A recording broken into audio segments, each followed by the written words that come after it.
Hello students, आज 14th lecture है और ट्विन पैराडॉक्स डिस्कस कर रहे हैं हम लोग। ट्विन का मतलब जुड़वा, पैराडॉक्स का मतलब विरोधाभास, कॉन्ट्राडिक्टरी, मतलब एक दूसरे के अपोजिट स्टेटमेंट्स हैं। अब क्या विरोधाभास है या क्या पैराडॉक्स है, पहले उसे समझते हैं। दो ट्विन्स हैं, श्याम और राधा, दोनों भाई बहन हैं।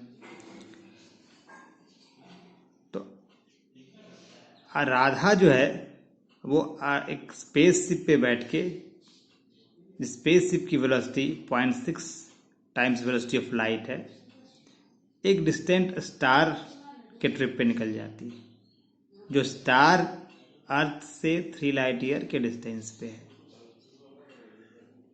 श्याम अर्थ पे ही रहता है, राधा उस स्टार पे जाती है, स्टार से लौट के आती है अर्थ पे। श्याम ऑब्जर्व करता है कि राधा मोशन में थी, तो उसका टाइम डायलेट करेगा, उसका क्लॉक स्लो होगा, इसलिए उसका एज कम होगा। और राधा एज्यूम करती है कि वो स्टेशनरी है और श्याम अपोजिट डायरेक्शन में सेम वेलोसिटी से मूव कर रहा है, तो श्याम का क्लॉक डायलेट होगा और श्याम यंगर होगा।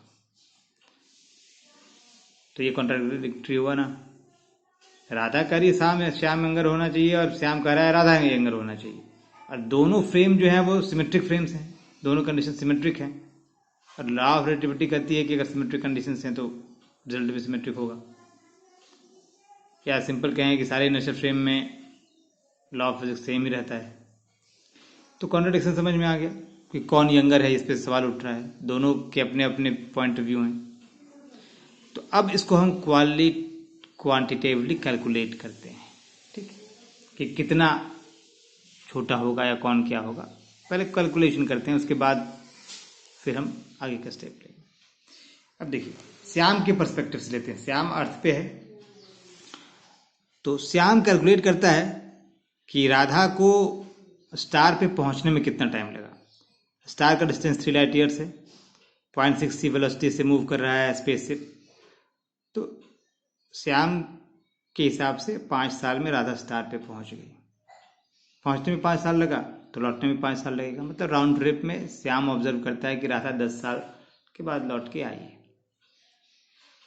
अब श्याम के फ्रेम से ही, चूंकि राधा मोशन में है, श्याम स्टेशनरी है, तो राधा का टाइम डायलेट कर जाएगा, टाइम इंटरवल बढ़ जाएगा, क्लॉक स्लो हो जाएगा राधा का। तो जो राधा का टाइम बीता वो श्याम के टाइम से 1 बाय गामा टाइम्स होगा। और गामा क्या होता है? 1 by √1 minus V square by C square. V दिया हुआ है तो हम इसको निकालें, कैलकुलेट करेंगे तो गामा का वैल्यू आएगा 1.25। अब श्याम का टाइमिंग था 5 ईयर्स, जब राधा पहुंचेगी स्पेसशिप से स्टार पे, तो उसका 1 बाय गामा टाइम्स करेंगे तो 4 ईयर्स, मतलब राधा के क्लॉक में 4 साल बीते स्टार पहुंचने में। सिमिलरली उसे स्टार से वापस अर्थ आने में 4 साल बीतेगा, 8 साल। मतलब श्याम के पर्सपेक्टिव से अर्थ पे जब 10 साल बीत गया तब राधा वापस लौट के आई, लेकिन राधा के क्लॉक में 8 साल ही बीता है। तो श्याम 10 साल बड़ा हो गया और अपने उम्र से, अगर मान लीजिए दोनों का एज 20 था, तो श्याम 30 हो गया और राधा 28 हो गई। ट्विंस थे दोनों, इसका मतलब राधा शुड बी यंगर। ठीक, 10 साल लगे 8 साल, तो राधा शुड बी यंगर। ये श्याम के पर्सपेक्टिव से हो गया। अब हम राधा के पर्सपेक्टिव से देखते हैं। राधा अपने फ्रेम में देख रही है कि उसे 4 साल लग रहा है, ठीक है, और वो फील करती कि नहीं हम स्टेशनरी है, वो एज्यूम करे, क्योंकि कोई भी अपने आप को स्टेशनरी और सबको मोशन में कर सकता है, सारे रिलेटिव चीजें हैं। तो राधा एज्यूम करती है कि वो स्टेशनरी है और श्याम जो है वो अपोजिट डायरेक्शन में मूव कर रहा है विद सेम वेलोसिटी, तो श्याम का टाइम डायलेट करना चाहिए, ठीक है। राधा को 4 साल लगा, तो श्याम को इसके रिस्पेक्ट में 1 बाय गामा इंटू 4 लगेगा, तो 3.2 ईयर्स लगा। तो राउंड ट्रिप में राधा को 4 साल जाने में लगा, राधा के पर्सपेक्टिव में, राधा जो ऑब्जर्व कर रही है, और 4 साल आने में लगा, मतलब राधा 8 साल बीत गया राधा के फ्रेम में, राधा को लगा। और राधा ऑब्जर्व कर रही है, चूंकि श्याम अपोजिट डायरेक्शन में मोशन कर रहा है, तो उसे जाने में 3.2 ईयर्स लगे और आने में 3.2, मतलब 6.4 ईयर्स लगे। तो मैंने जैसे बताया, मान लीजिए दोनों की उम्र 20 साल था, तो राधा हो गई 28 साल की और श्याम हो गया 26.4 ईयर्स। तो राधा के पर्सपेक्टिव से लगता है कि श्याम इज यंगर, तो जब ट्रिप से लौट के आती है तो श्याम छोटा है। दोनों सिमेट्रिकल फ्रेम है, दोनों में हम special theory of relativity apply कर रहे हैं, और वो देता है कि एक फ्रेम एक ऑब्जर्वर के पर्सपेक्टिव से दूसरा छोटा है और दूसरे ऑब्जर्वर के पर्सपेक्टिव से पहला छोटा है। This is the paradox, this is the contradiction. दोनों एक साथ छोटे नहीं हो सकते, यही विरोधाभास है। ठीक है, तो पैराडॉक्स बेसिकली क्या है? From Shyam's perspective Radha is younger and from Radha's perspective Shyam is younger, but both can't be younger at a same time. So this is the contradiction paradox है। अब हमें देखना है क्या रियली ये पैराडॉक्स है। अगर पैराडॉक्स है तो कोई सॉल्यूशन नहीं होगा, और अगर इसको हम consistently logically special theory of relativity के बेसिस पे एक्सप्लेन कर पाते हैं, सॉल्यूशन निकाल पाते हैं, तो ये पैराडॉक्स नहीं रहेगा। ठीक, तो हम इस पैराडॉक्स का जो एक्सप्लेनेशन जनरली लोग ये करते हैं कि राधा जो स्पेसशिप से गई, ठीक है, तो स्टार पे गई, फिर वहां से लौट के आई, तो गई, डीएक्सलरेट हुआ, टर्न किया, तो राधा का फ्रेम जो हो गया वो उसमें एक्सलेशन है, डीएक्सलेशन है, टर्निंग है, तो वो इनर्शियल फ्रेम नहीं रहा। ठीक, और चूंकि इनर्शियल फ्रेम नहीं रहा तो हम वहां एसटीआर अप्लाई नहीं कर सकते, क्योंकि एसटीआर फ्रेम हम सिर्फ इनर्शियल फ्रेम के लिए अप्लाई कर पाते हैं। वो नॉन इनर्शियल फ्रेम हो गया, वहां जीटीआर अप्लाई हो सकता है एसटीआर। तो उस हिसाब से राधा का पर्सपेक्टिव जो है वो क्लेम नहीं कर सकती, क्योंकि वो एक्सेप्टेड फ्रेम है। इसलिए श्याम का पर्सपेक्टिव सही होगा, और श्याम के हिसाब से जो राधा यंगर हो रही है, Shyam older relative to Radha. लेकिन ये कंसेप्शन जो है, ये कॉन्सेप्ट ये सही नहीं, ये सही नहीं है। क्यों?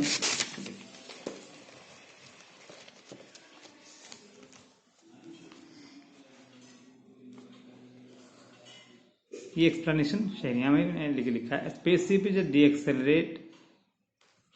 स्पेसशिप डीएक्सेलरेट्स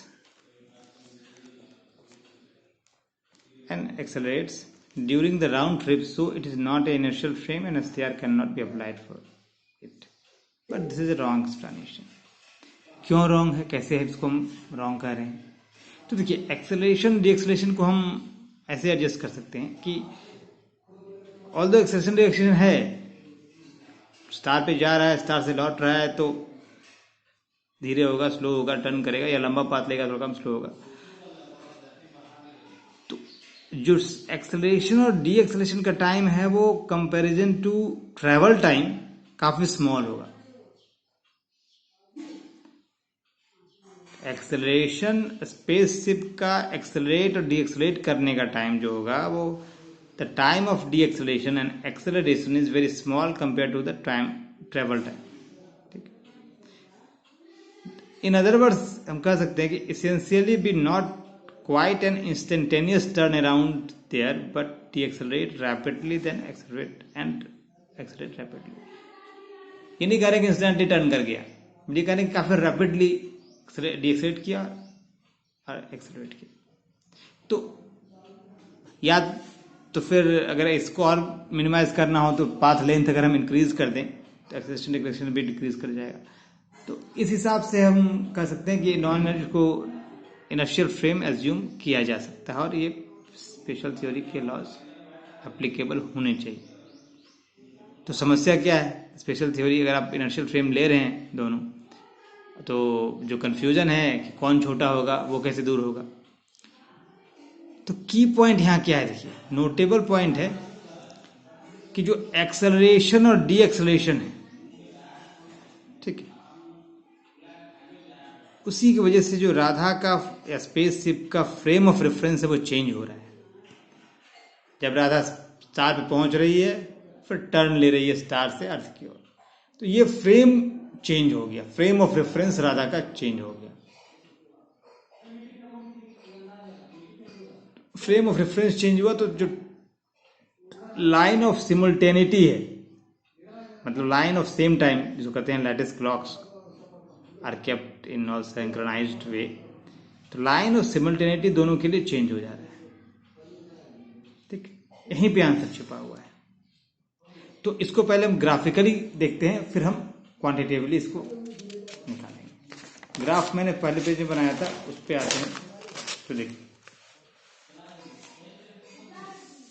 ये स्पेस टाइम ग्राफ, ठीक है, ये आपका टाइम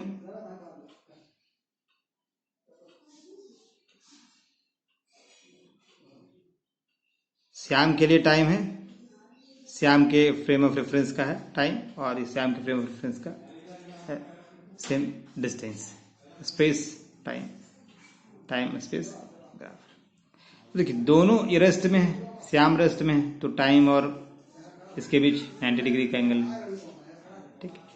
और ये जो लाइन है ये राधा का वर्ल्ड लाइन है, मतलब टी आर है, राधा का वर्ल्ड लाइन। इसके रिस्पेक्ट में हम इसका टी एक्स भी यहाँ प्रॉपर एंगल, ये वेलोसिटी 0.6 है तो ऑलमोस्ट 30 डिग्री से तो अराउंड एंगल होगा, यहाँ पे टी एक्स भी ड्रॉ कर सकते हैं, बट उसकी जरूरत नहीं, यहाँ पे उसको अलग से ड्रॉ कर सकते हैं, बट फिलहाल यहाँ जो समझना है उतना ही पे हम फोकस करें। ये राधा के का वर्ल्ड लाइन हो गया, ठीक है। तो अब यहाँ पे देखिए राधा जब मूव कर रही है, श्याम का 5 साल हुआ, ठीक, श्याम के रिस्पेक्ट में 5 साल हुआ जब ये स्टार, यहाँ स्टार है, ये पोजीशन स्टार का है, स्टार पे पहुंची तो श्याम के क्लॉक में 5 साल शो कर रहा है, लेकिन राधा के क्लॉक में 4 साल ही शो कर रहा है। ये टाइमलाइन में देखिए दिखाया 4 साल, जो हम कैलकुलेट करके दिखा चुके हैं। अब इसका जो लाइन ऑफ सिमुल्टेनिटी होगा वो अगर ड्रॉ करेंगे हम यहां से, तो लाइन ऑफ सिमुल्टेनिटी कहता है कि ये 3.2 पे काट रहा है, ये 3.2 है, ठीक। तो अभी हमने कैलकुलेट करके क्या निकाला था कि जब राधा ऑब्जर्व करती है श्याम का टाइमिंग तो 3.2 ईयर्स आता है, जब स्टार पे पहुंचती है, ये कैलकुलेशन हमने किया था यहाँ 3.2 ईयर्स, ठीक। तो ये लाइन ऑफ सिमिलरिटी का मतलब क्या है, क्लॉक से सारा टाइमिंग जो है इस फ्रेम में 4 ईयर्स 4 लाइट ईयर्स है, ठीक। ये लाइट ईयर्स में है, डिस्टेंस सबका लाइट ईयर्स में है, और टाइम आपका ईयर्स में। तो ये लाइन ऑफ सिमिलरिटी दिखाता है कि जो इस फ्रेम में इस टाइम में टाइम हो रहा है वो 3.2 हो रहा है। मतलब जब राधा को लग रहा है कि 4 साल बीते हैं उसको स्टार पे पहुंचने में, तो उसको लग रहा है कि श्याम का की घड़ी में 3.2 ईयर्स ही बीते, ठीक है। अब आगे बढ़िए, रिटर्निंग जर्नी देखिए, यहाँ पे राधा गई स्टार पे, अब स्टार से जब टर्न करके लौटना है उसे, तो इसका फ्रेम चेंज हो गया।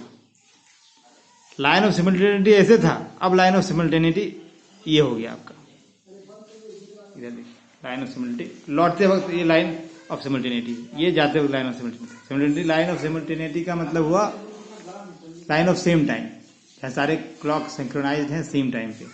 इस फ्रेम में 4 बज रहा है, इसके फ्रेम में, इसके क्लॉक में 3.2 है। अब यहाँ पे जब राधा टर्न करती है, उसका फ्रेम ऑफ रेफरेंस चेंज किया, लाइन ऑफ सिमिलरिटी चेंज किया, तो जब देखिए सीधा लाइन ऑफ सिमिलरिटी जब यहाँ 4 हो रहा है, तो यहाँ जो क्लॉक होगा वो 7.8 पे पहुंच गया, मतलब ये टाइम लॉस्ट कर रहा है आपका। 3.2 से लेके 6.8 तक का जो टाइम है वो लॉस्ट कर जा रहा है। जब टर्न हो रही है उसी समय एक्सेलरेट किया, टर्निंग में ये टाइम आपके पास लॉस्ट हो गया, फिर यहां से टाइम स्टार्ट हुआ, और ये जब वापस आती है राधा अर्थ पे, तो उसको 4 घंटा लगा और अर्थ के फ्रेम में जो है, जो श्याम की घड़ी है वो बता रहा है, यहां से आप देखें तो 3.2, यहाँ 0.2 है और ये 3 है, तो 3.2। तो श्याम, राधा की घड़ी में 4 साल और 4 साल 8 साल हो गए, और राधा जो ऑब्जर्व कर रही है तो ये 3 साल 3.2 ईयर्स और ये 3.2 ईयर्स, ठीक है, तो क्या 6.4 ईयर्स ये टाइम लॉस्ट कर जा रहा है। टर्निंग का जो रिफरेंस फ्रेम चेंज कर रहा है, ये टाइम आपका लॉस्ट कर गया, और इसी की वजह से वो डिफरेंस आ रहा है। इसको अगर आप इंक्लूड कर लें तो टाइम हो जाएगा आपका भी 10, क्योंकि यहां पे कितना छूट रहा है, सो देखिए टोटल 1.8 यहां से और 1.8 3.6, तो 6.4 और 3.6 10 हो जाएगा। अब हम आगे कैलकुलेशन में देखेंगे ये टाइम कहाँ जा रहा है, या कैसे इस टाइम को हम कैसे जस्टिफाई करेंगे। जो इस फिगर में लग रहा है कि ये लॉस्ट हो रहा है, क्वांटिटेटिवली उसको कैसे जस्टिफाई करेंगे, टाइम कहाँ जा रहा है, कैसे हम कंबाइन कर पाएंगे और रिजल्ट को देख पाएंगे। तो आगे बढ़ते हैं।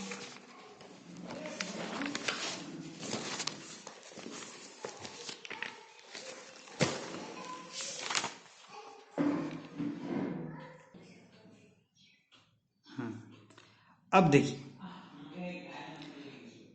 फिर एनालिसिस पे हम आते हैं।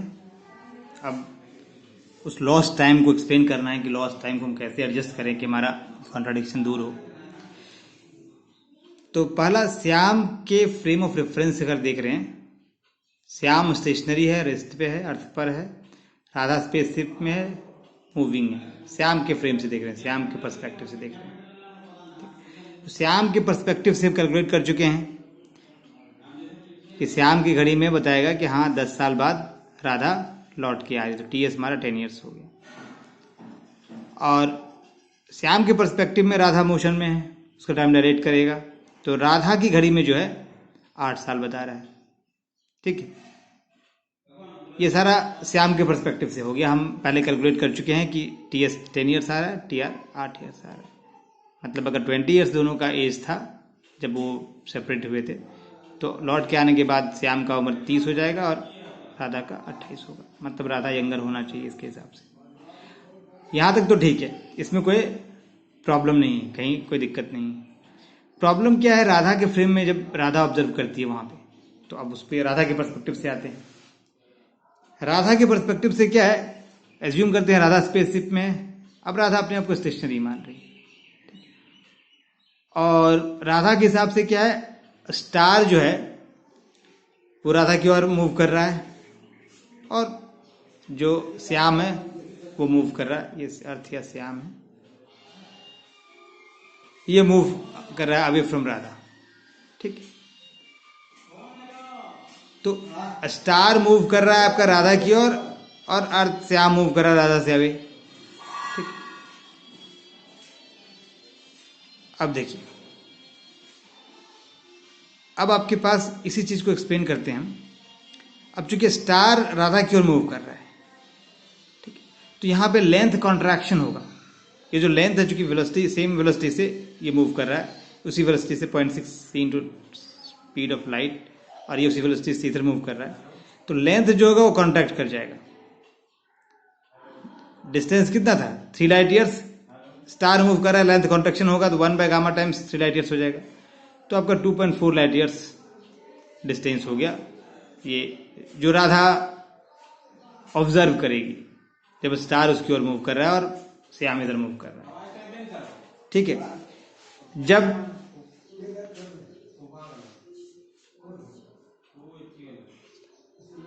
अब टाइम, ये हमारा डिस्टेंस इतना कॉन्टेक्ट हो गया और वेलोसिटी 0.6 है, तो राधा को जो ऑब्जर्व करे कि स्टार उसके पास पहुंचा तो कितना टाइम लगा, तो डिस्टेंस 2.4 लाइट ईयर हो गया, डिवाइड बाय 0.6, तो डिवाइड करने पे 4 ईयर्स ऑफ टाइम हो गया। मतलब राधा ऑब्जर्व कर रही है कि स्टार राधा के पास आ रहा है तो उसमें 4 साल लगे, और ये श्याम अवे चला गया, ठीक है। अब यहां पे एक नया कॉन्सेप्ट आता है, वो leading clock lag effect. Leading clock lag effect क्या है? मान लीजिए कि ये श्याम है, ये स्टार है, ये श्याम है, ये स्टार है, ठीक है। यहाँ पे अगर लाइट इमिट कर रहा है, लाइट यहाँ जा रहा है, और ये सिस्टम मान लीजिए मूव कर रहा है। यहाँ पे राधा का स्पेसशिप है, ठीक है। अब देखिए, लाइट अगर इमिट करेगा तो इधर मूव कर रहा है, और ये जो सिस्टम है वो राइट साइड में मूव कर रहा है, ठीक है। ये राइट साइड में मूव कर रहा है, तो लाइट इस पे पहले पहुंचेगा, श्याम के पास, और चूंकि लाइट यहाँ सेम चला है तो ये पहुंचेगा इसके पास बाद में पहुंचेगा, क्योंकि ये आगे बढ़ गया है।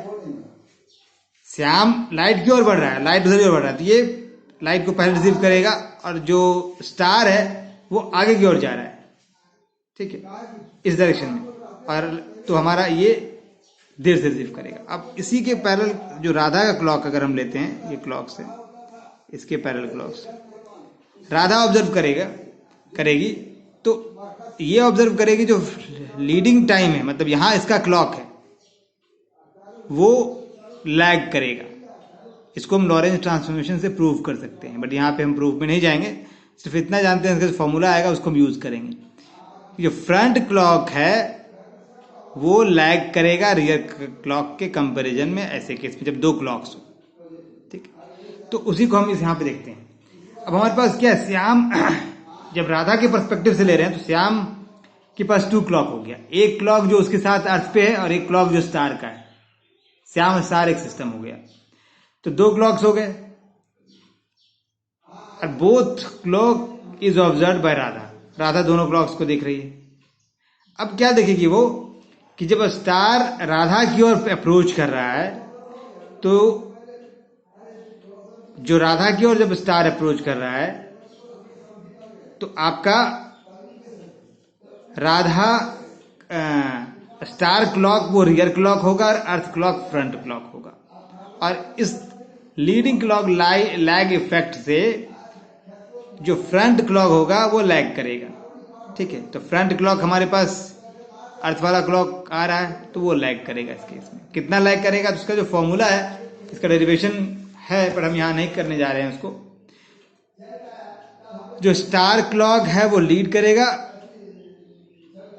अहेड, और जो श्याम का अर्थ क्लॉक है वो लैग करेगा, क्योंकि फ्रंट क्लॉक है जब स्टार अप्रोच कर रहा है राधा को। और जो लीडिंग क्लॉक लैग इफेक्ट है, वो उसका फॉर्मूला आता है dv/c²। डी दोनों के बीच का डिस्टेंस हो गया, स्टार और राधा के बीच का डिस्टेंस, v हो गया वेलोसिटी ऑफ स्टार जो हम ले रहे हैं, और c है वेलोसिटी ऑफ लाइट। तो दोनों के बीच का डिस्टेंस 3 लाइट ईयर्स था, और वेलोसिटी 0.6 ले रहे हैं, ठीक है, और c² है, काट के हमारे पास 1.8 ईयर्स है। मतलब ये जो कॉन्सेप्ट है लीडिंग क्लॉक लैग इफेक्ट, उसकी वजह से 1.8 ईयर्स आ रहा है। सिंपल शब्द में समझिए कि जब अर्थ का क्लॉक मैंने श्याम का क्लॉक 0 पे था, तो स्टार का क्लॉक 1.8 ईयर्स पे था। राधा दोनों क्लॉक को ऑब्जर्व कर रही है, दोनों का टाइम उसको ऑब्जर्व करना पड़ेगा। राधा ने के हिसाब से श्याम का क्लॉक कितना होना चाहिए था, 3.2 ईयर्स, और स्टार क्लॉक क्या है, 1.8 ईयर्स। तो राधा जो ऑब्जर्व करेगी Shyam star clock timing combinedly, वो होगा 5 ईयर्स, जब मतलब स्टार राधा तक आ रहा है उस केस में, ठीक।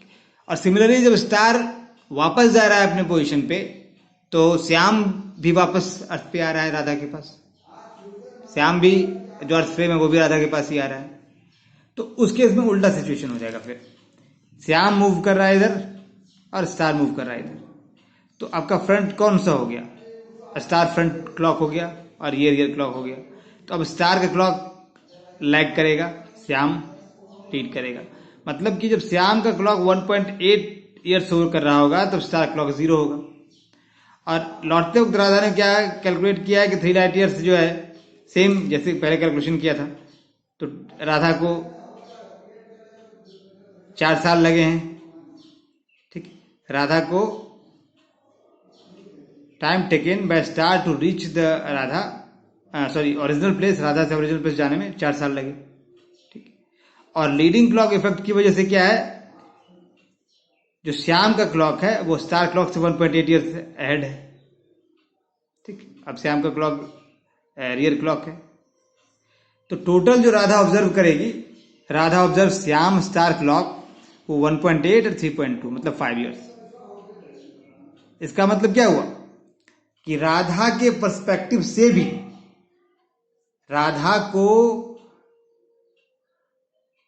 मतलब स्टार राधा के पास आया, स्टार फिर वापस गया,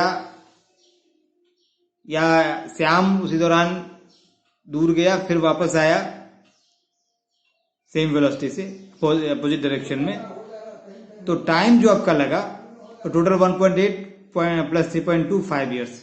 तो जाने का 5 ईयर्स, आने का 5 ईयर्स, तो 8 ईयर्स 10 ईयर्स। राधा को लग रहा है उसका क्लॉक बता रहा है 8 साल राउंड ट्रिप में, और उसके हिसाब से जो श्याम का क्लॉक बताएगा वो 10 साल बता रहा है। तो यही तो श्याम का ऑब्जर्वेशन भी था, वही श्याम का ऑब्जर्वेशन हो गया आपका। ठीक है, तो श्याम का ऑब्जर्वेशन क्या हुआ कि 5 साल लगेगा आने में, राधा को लौट के 5 गुना 10 साल लौट के स्टार से आने में लगेगा, तो 5 साल जाने का 5 साल आने का मतलब 10 साल लग गए। और राधा का क्लॉक शो करेगा कि राधा का क्लॉक 4 जाने का साल और 4 आने का साल, तो 4 4 8 साल, मतलब श्याम के क्लॉक में 10 साल जब बीत रहे हैं तो राधा के क्लॉक में 8 साल बीत रहे हैं। राधा के ऑब्जर्वेशन में भी वही आ रहा है कि जब उसके 8 साल हो रहे हैं उसके क्लॉक में, तो श्याम सिस्टम का क्लॉक भी 10 साल होना चाहिए। तो दोनों ही पर्सपेक्टिव से हमारे पास जो टाइम आ रहा है वो इंडिकेट कर रहा है कि Shyam is older than Radha और राधा इज यंगर। ठीक, कितना, अगर 20 साल था इनिशियली जब ये लोग सेपरेट हो रहे थे, तो श्याम 30 साल का हो गया और राधा 28 साल की हो गई। ठीक, तो प्रॉब्लम कंक्लूड हो गया है कि कोई प्रॉब्लम नहीं है हमारे पास। ठीक, thus both Syam and Radha agrees that actually Radha is younger than Syam after the round trip journey of Radha. So कोई contradiction नहीं है। Paradox is basically this paradox is pseudo paradox. ठीक है, चलिए आज के लिए इतना ही, फिर हम आगे नेक्स्ट लेक्चर करेंगे। ओके, कोई सवाल हो, कुछ अगर नहीं समझ में आया, चूंकि काफी कॉम्प्लिकेटेड टॉपिक है, और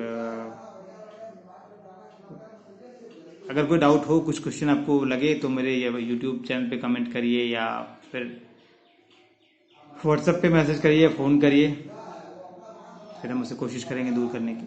चलिए, ओके, थैंक यू।